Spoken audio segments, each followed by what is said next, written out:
माझं नाव छाया आहे. मी 22 वर्षांची मुलगी आहे.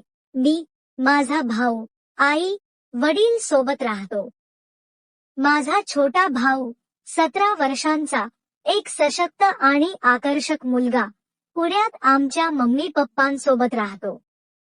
मम्मी पप्पा दोघेही नोकरी करतात, त्यामुळे दिवसभर घरात फक्त मी आणि माझा भाऊ असतो.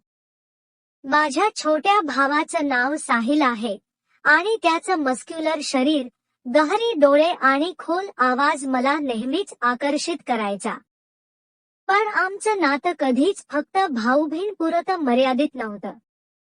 त्याच्या नजरेतली भूक आणि माझ्या शरीरातली उत्तेजना यांनी आम्हाला एका नशिल्या रस्त्यावर नेलं. त्या दिवशी दुपार होती. मम्मी पप्पा ऑफिसला गेले होते आणि घरात फक्त मी आणि साहिल होतो. गरमी खूप होती, त्यामुळे मी एक पातळ टॉप आणि शॉर्ट्स घातलं होतं, ज्यामुळे माझ्या गोळ्या मांड्या आणि उभारलेले शरीर स्पष्ट दिसत होते. साहिल लिव्हिंग रूममध्ये टीव्ही बघत होता आणि मी बाथरूममध्ये शॉवर घ्यायला गेले. शॉवर खाली उभं राहून पाण्याचा थंड स्पर्श माझ्या शरीरावर घेत असताना मला साहिलच्या नजरेतली ती भूक आठवली.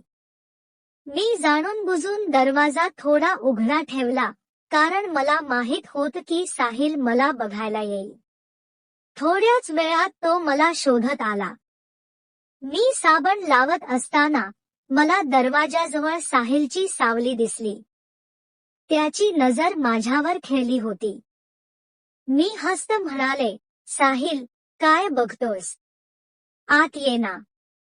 त्याला आत यायचं होत पण तो घाबरत होता. मग मी त्याला आत बोलावून घेऊन काय बघतोय विचारलं. तो शांत बसला. तो आत आल्यावर त्याच्या डोळ्यात एक चमक आली. तो म्हणाला, "मला पण अंघोळ करायची, मला अंघोळ घाल." आणि त्याने त्याचा टी-शर्ट आणि शॉर्ट्स काढून टाकले. मी त्याच्याकडे निरखून बघितले. त्याचा छोटा माझ्यासमोर होता, त्यावर माझी नजर गेली. आणि माझ्यात एक सनसनीत उत्तेजना जाणवली. त्याचा बघून मला हसायलाच आली कारण तो हाताच्या बोटासारखा होता. मी त्याच्या अंगावर पाणी टाकायला सुरुवात केली. माझा हात त्याला स्पर्श करत होता. तर त्याची नजर माझ्या गोलवर पडली. अचानक तो म्हणाला, "दीदी, तुझं शरीर इतका आहे की माझा तुला बघूनच छोटा मोठा होत आहे." तो खोल आवाजात म्हणाला. आणि बघता बघता त्याचा छोटा मोठा झाला. त्यानंतर लगेचच त्याने हाताने झाकून घेतला.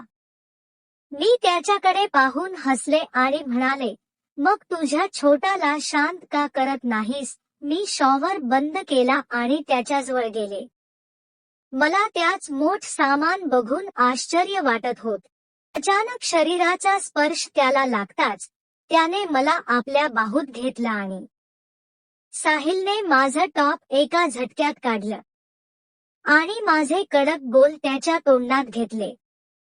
त्याच्या बोटांनी माझ्यावर हळूहळू फिरायला सुरुवात केली. माझं शरीर थरथरत होतं. मी त्याचे केस पकडले आणि त्याला आणखी खोलवर दाबलं. त्याने आपली एक बोट माझ्या घातली. साहिलने आपली कपडे काढली आणि त्याचा मोठा माझ्यासमोर होता. मी त्याचा हातात घेतला आणि त्याच्या चाटायला सुरुवात केली. माझी जीभ त्याच्या नसांवर नाचू लागली आणि माझ्या तोंडात त्याचा खोलवर गेला. त्याचे हात माझ्या गोलवर गेले आणि तो माझे जोरजोरात दाबू लागला. माझ्या सिसकाया घुमत होत्या. मी त्याच्या मांडीवर बसले. मी त्याचा हळूहळू आत घेतला. मला जोरजोरात वरखाली करू लागला.